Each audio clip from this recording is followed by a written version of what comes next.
continuer, nous allons maintenant configurer les sous-interfaces. Donc, l'interface FAST00 qui fait face au LAN, la description, c'est LAN Interface. Donc, nous allons mettre cela ici.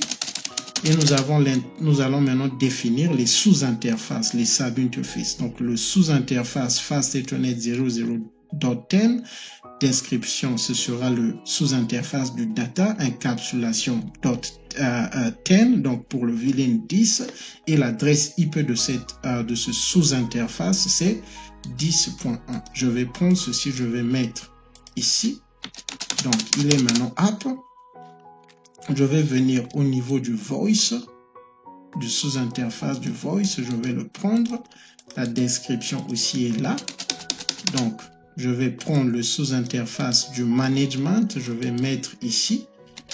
Et tel que vous le voyez, si je fais maintenant do show IP interface brief, nous avons maintenant créé 3 sous-interfaces. Alors, ce que nous allons faire, nous allons maintenant activer l'interface, cette interface. Avant de le faire, je vais venir ici, et je vais juste voir, c'est le G00 de ce côté. Alors, je vais venir, j'ai ouvert ce routeur, je vais faire ceci, je vais venir au CLI, N, Enable, Configure Terminal, Interface G00, je vais mettre No Shutdown, donc c'est maintenant No Shutdown de ce côté, je vais reprendre ce routeur et je vais reprendre le MOP.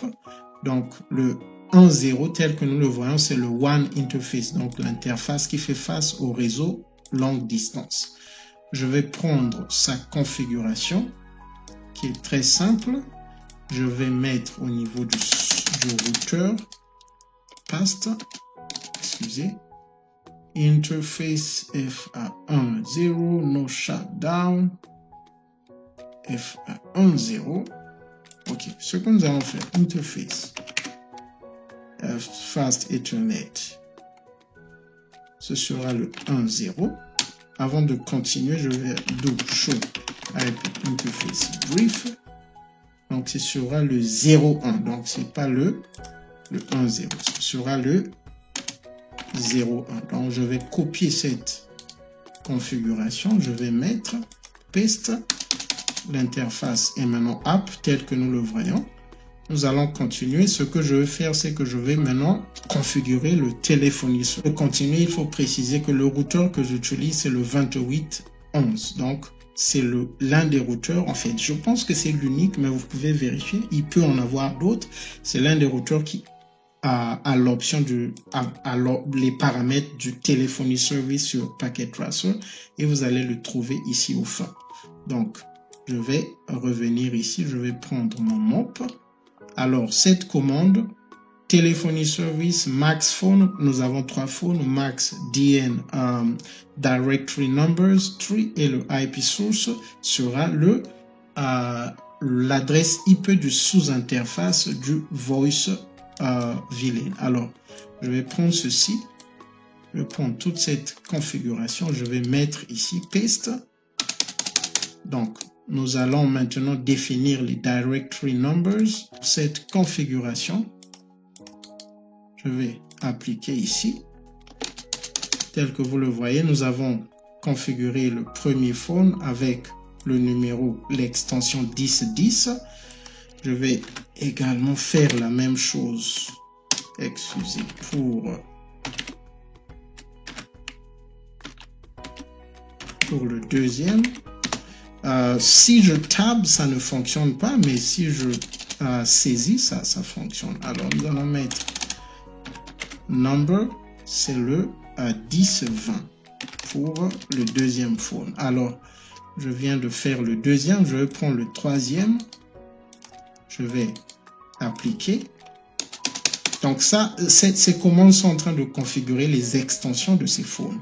Alors, nous allons prendre le iPhone 1. Nous allons maintenant configurer le iPhone 1. Donc, c'est maintenant configurer le type de phone. Parce que si nous revenons ici, tel que vous le voyez, le type de phone, c'est le 7660. Ce n'est pas trop visible, mais c'est le 7660. Alors, je vais revenir ici sur le MOP. je vais prendre toute cette configuration. Donc, c'est juste le type de phone et le bouton 1.1 pour le premier, bouton 1.2 pour le deuxième, bouton 1.3 pour le troisième. Je vais appliquer cela ici. Il a pris toute ma configuration. Et je pense que on me dit phone has been registered. Le troisième IP phone has been registered.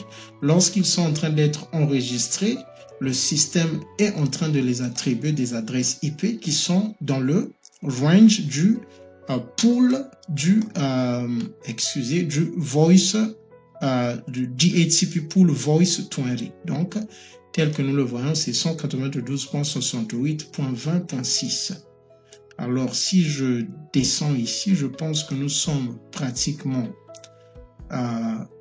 good avec ce routeur. Ce que je vais faire, si nous revenons maintenant au IP phone, tel que vous le voyez, donc, je vais faire ceci, tel que vous le voyez.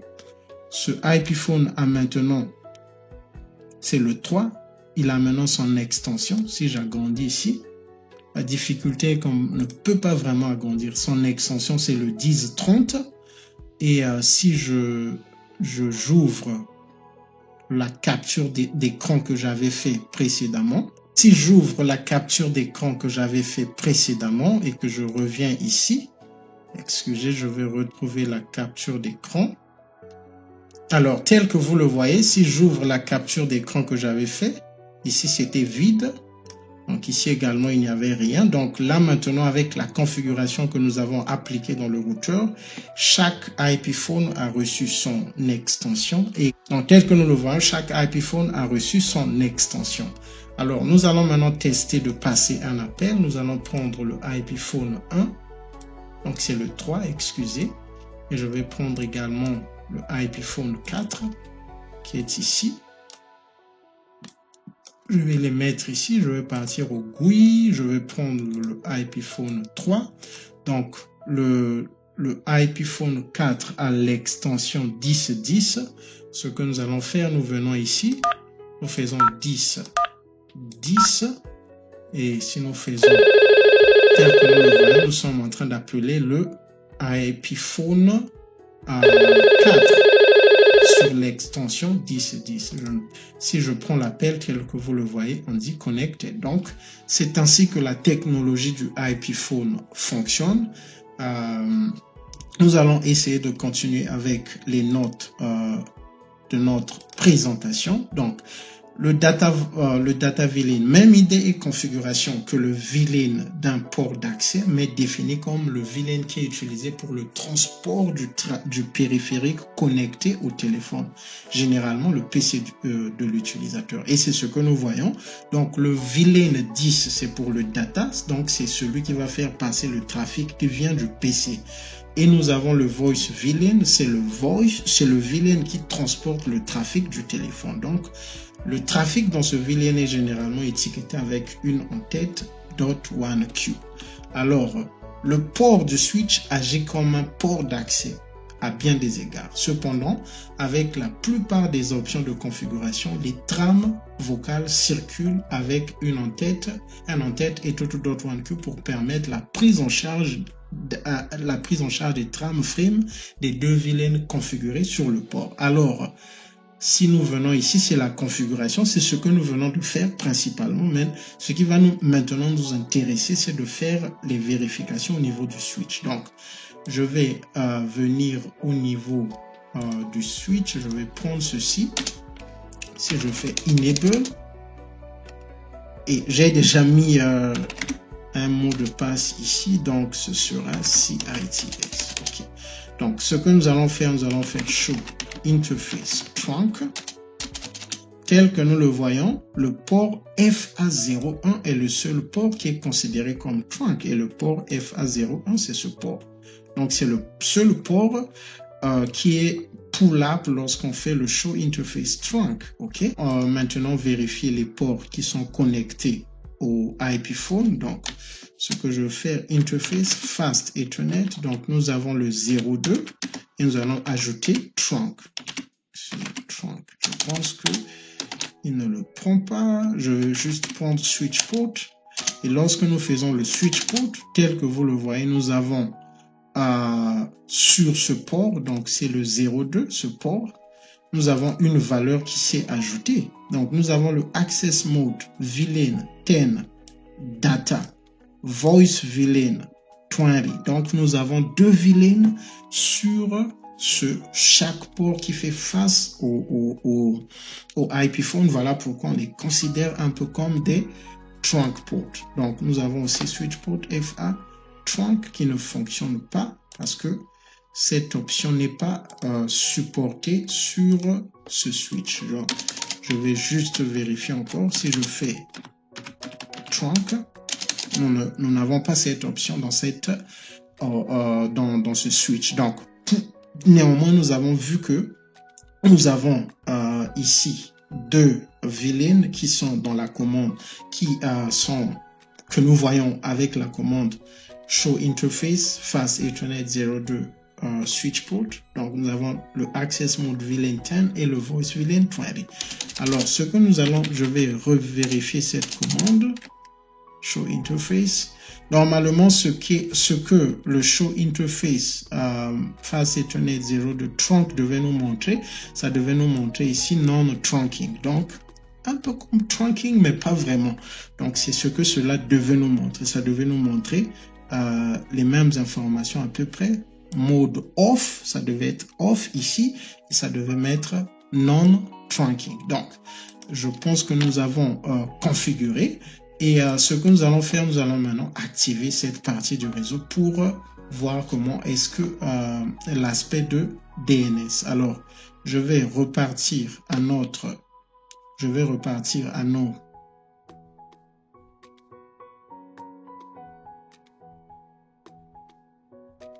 Alors, je vais repartir à nos commandes. Ce que je vais faire, je vais rappeler ceci et nous allons maintenant configurer le routeur qui est au niveau du data center. Donc, c'est ce routeur. Donc, nous l'avons déjà ouvert. Ce que je vais faire, je vais le prendre, enable, excusez. Je vais faire enable, configure terminal. Donc, ce que nous allons faire, nous allons le prendre.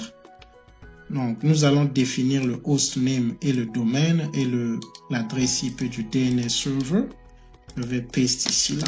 Donc, nous avons changé le hostname, nous avons défini le domain name et nous avons configuré l'adresse IP du DNS server.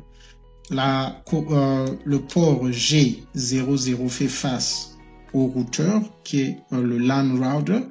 Et le port G01 fait face au NOC, donc à ce PC, et le G03 fait face au data center, là où nous avons les serveurs. Donc je vais prendre toute cette configuration, je vais plonger dans le routeur.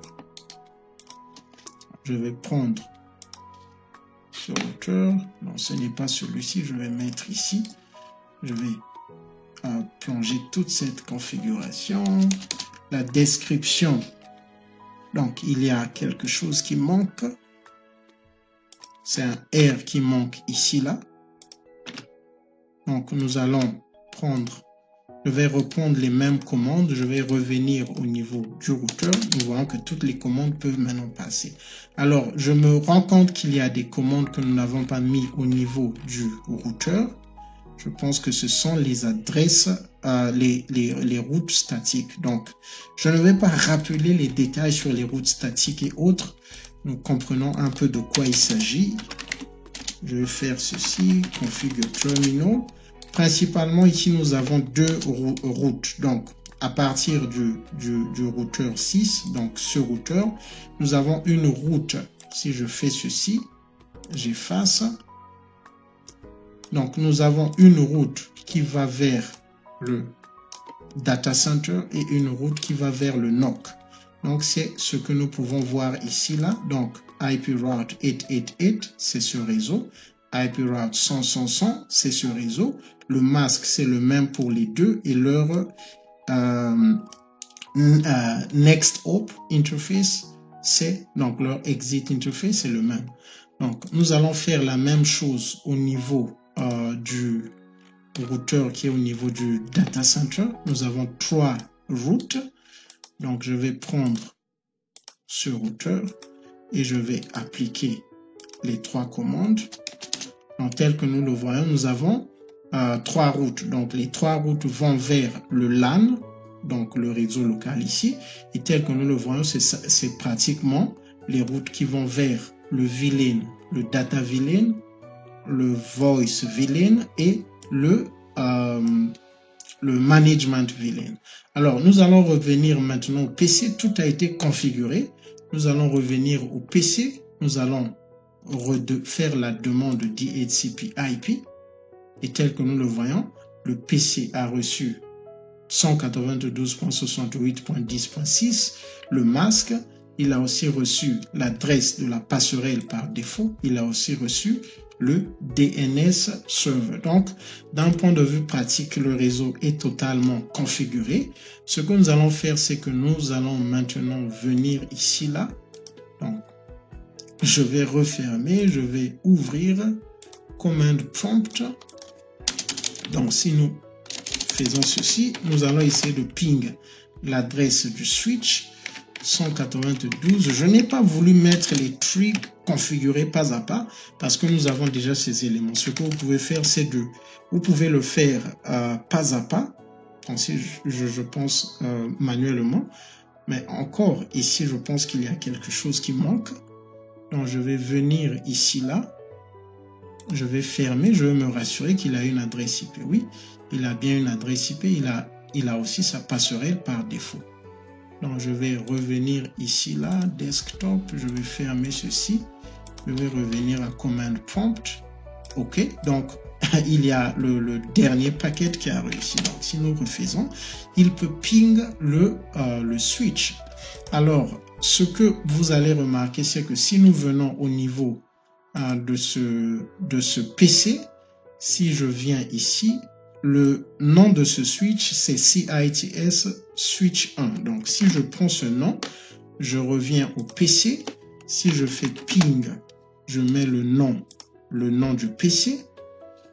Excusez, je vais revenir. Oh, il n'a pas copié ce que je voulais. Alors, je vais prendre ceci. Je vais copier le nom du switch. Si je viens ici, je fais ping. Je fais paste. Si je fais ping, il ne va pas pouvoir résoudre, ok? Mais nous avons pu atteindre l'adresse IP. Mais si nous faisons ping CITS-switch 1, il ne peut pas le ping. Je vais interrompre le ping, je vais réessayer, excusez, avec l'adresse IP. Il peut ping l'adresse IP. Juste pour s'en convaincre, show IP interface brief. L'adresse IP est bien celle de cette interface. Pour prouver, si nous venons ici configure terminal interface VLAN 30, si nous faisons shutdown et nous essayons encore de ping au niveau du PC, il ne pourra plus ping parce que cette interface, le interface VLAN est shutdown. Nous allons le no shut, nous allons repartir au switch no shutdown, et si nous revenons au PC, je pense qu'il pourra je vais annuler le ping, je vais encore réessayer. Et donc, nous allons attendre, mais je pense que le ping va réussir parce que nous avons no shut cette interface.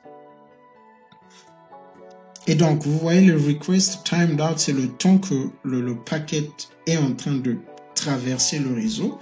Les équipements sont en train de découvrir cette demande. Je vais refaire la même demande. Je pense qu'il doit accepter la 3e fois. Et je vais revenir ici. Je vais juste me rassurer que j'ai no shut. OK. Do show IP interface brief. Nous voyons que c'est bien no shut. Alors, si nous revenons ici, le ping doit réussir. 168, 30, ça ne marche toujours pas. Alors, OK. Donc, ce que nous allons faire show run, excusez, do show run. Je vais vérifier que nous avons tout ce qu'il faut ici, là.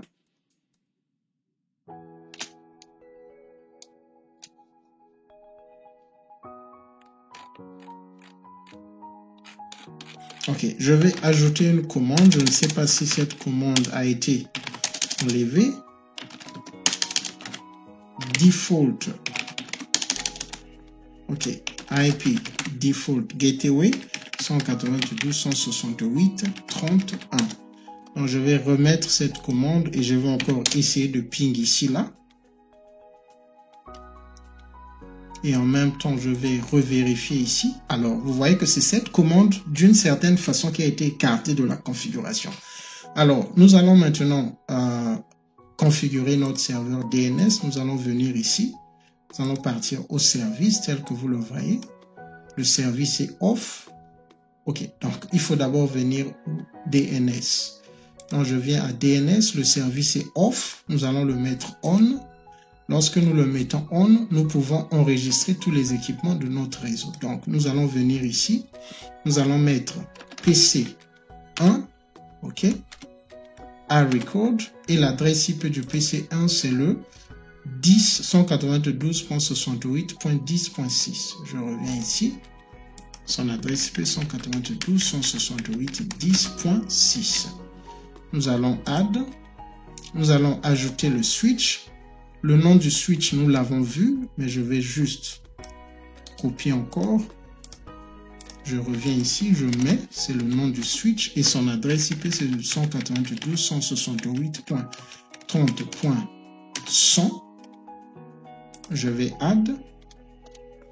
Et donc, je vais aussi ajouter celui de ce PC. Je vais venir ici. Donc, c'est le PC3. Je vais revenir ici, excusez, c'est le serveur. Donc, PC3, son adresse IP, c'est le 100.100.100.100. Je vais add. Et maintenant que j'ai add, nous avons ajouté. Ce que nous avons fait, c'est que chaque équipement a un host name. Le switch, nous l'avons configuré avec CITS-switch 1. Les PC ont leur nom par défaut, c'est PC5. Donc ici, c'était le PC5, je pense. Alors, il faut corriger cela. Donc, nous allons remove. C'est aussi une façon d'apprendre. PC5. Nous allons mettre l'adresse IP 192.168. C'était 10.6.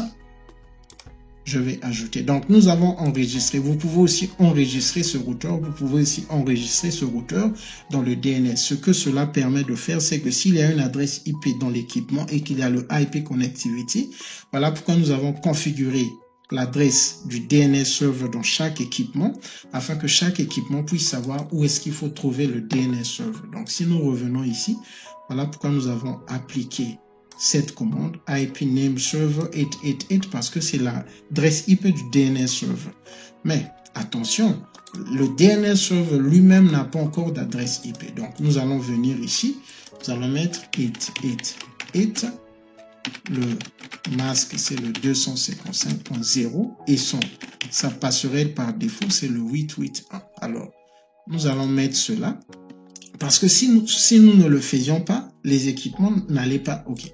Donc, nous allons juste illustrer. Je vais enlever tout ceci. Je vais fermer. Et si je reviens au niveau du PC, je fais encore ping avec le nom du hostname, avec le hostname du switch, ça ne va pas marcher. Alors, si je reviens ici, je vais mettre l'adresse IP 8888. Je vais fermé. Pour me rassurer qu'il peut communiquer, je vais ping son default gateway 8881. Il peut ping son default gateway.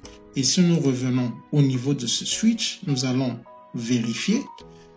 Nous allons encore vérifier. Excusez. Maintenant, à partir du PC, nous pouvons ping avec le host name du switch. OK? Nous pouvons aussi faire telnet. Nous allons prendre le host name du switch. Nous allons prendre.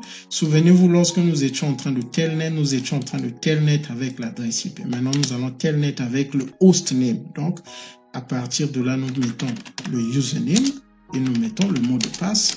Donc, à partir du PC3, nous avons accédé à ce switch en utilisant le host name et parce que le switch sait comment atteindre le DNS server. Le PC3 sait également comment atteindre le DNS server et tous ils sont enregistrés. Donc, je pense que nous pouvons aussi venir ici. Si je fais exit, sortir dessus, je peux aussi ping le PC3, le PC5 plutôt, ping PC5. Nous allons voir si ça va passer.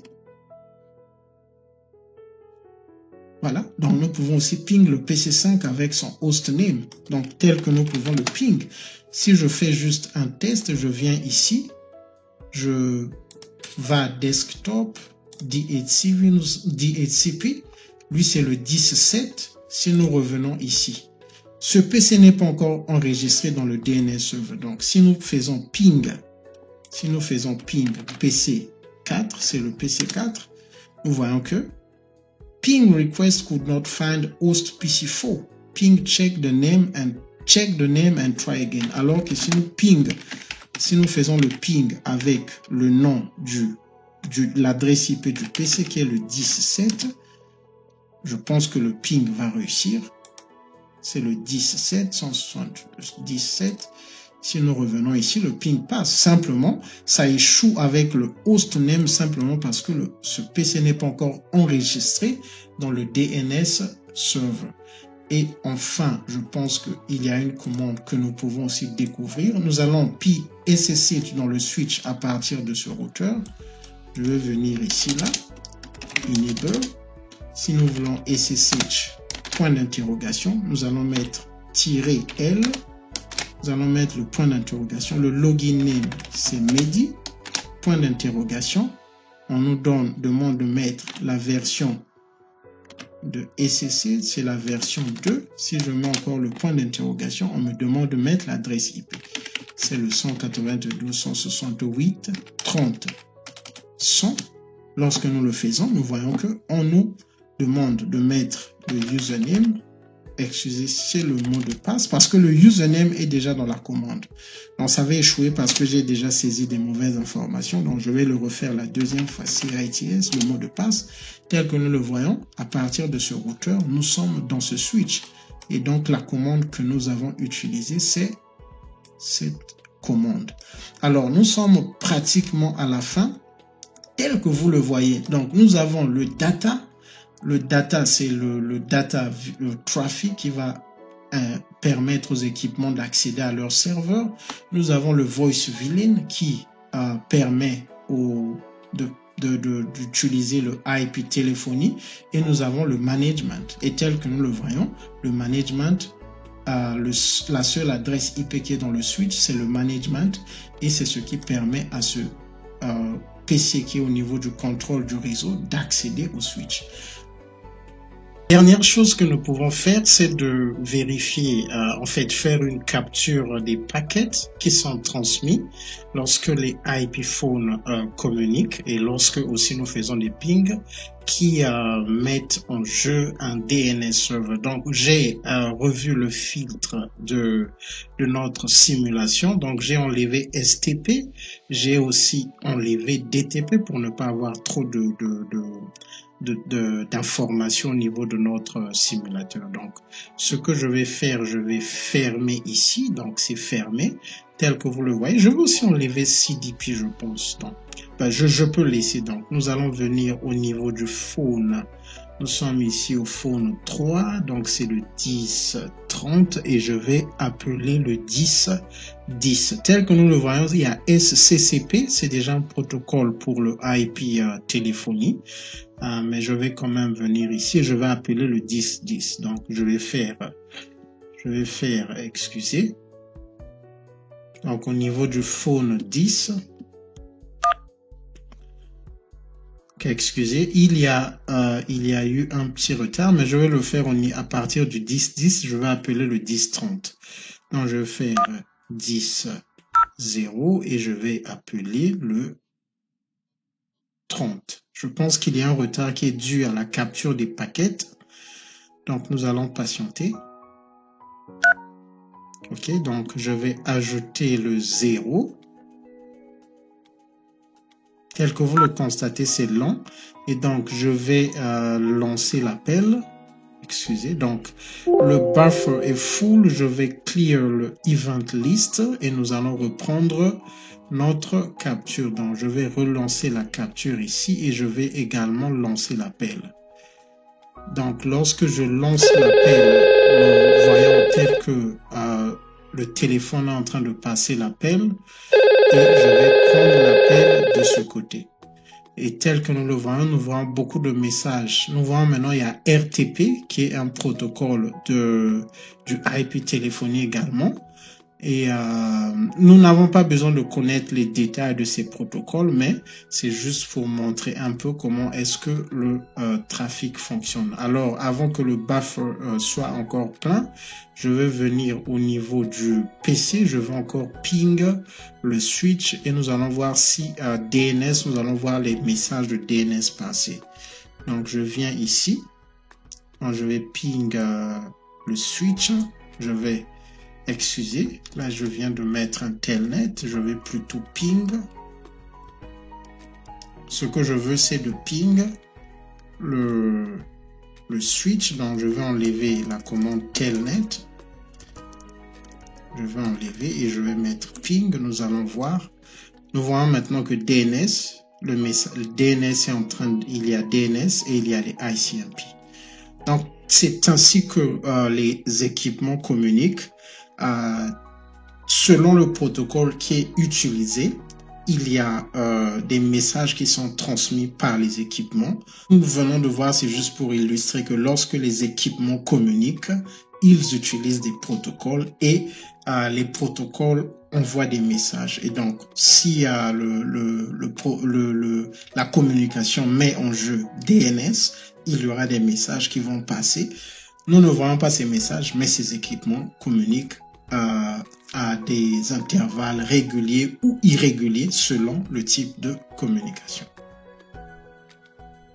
Donc, nous sommes pratiquement à la fin. Les éléments à noter, enfin, c'est que configurer le port du switch comme un port d'accès normal pour commencer. Donc, configurez-le comme un accès statique port, attribuez-lui un access VLAN. Ajoutez une commande supplémentaire pour définir le VLAN vocal. C'est ce que nous venons de faire. Recherchez la mention de l'ID du voice VLAN, mais pas d'autres faits nouveaux dans le output de la commande. Show interface type, show interface par exemple fast Ethernet 04 switch port. Donc, nous l'avons vu. Nous avons vu que lorsque nous avons fait show interface fast Ethernet 02 switch port, nous avons vu le numéro de VLAN du voice VLAN et c'était le VLAN 20. Donc, juste pour renforcer cela, si nous revenons ici, excusez, je fais AND et nous faisons show interface fast Ethernet 02 switch port, nous voyons que nous avons le numéro de VLAN du voice et c'est ce que nous voyons ici là. Nous avons recherché les numéros voice VLAN et data VLAN dans le output de show interface par exemple fast Ethernet 02 trunk. Cette commande n'est pas disponible. Ne vous attendez pas à voir le port répertorié dans la liste de trunk port tel que listé dans le output de la commande show interface trunk. C'est ce que nous venons de voir. Nous sommes à la fin de cette session. There are no limits to what you can accomplish except the limit you place on your own thinking. Donc, il n'y a pas de limite à ce que vous pouvez accomplir, excepté les limites que vous placez dans votre propre pensée. Donc, nous sommes à la fin. Si vous avez aimé. Si vous n'êtes pas abonné, souscrivez. Je vous remercie. Nous nous retrouvons lors de la prochaine session. Nous allons faire quelques sessions pour troubleshoot. Donc, comment est-ce qu'il faut dépanner les VLAN. Je vous remercie d'avoir...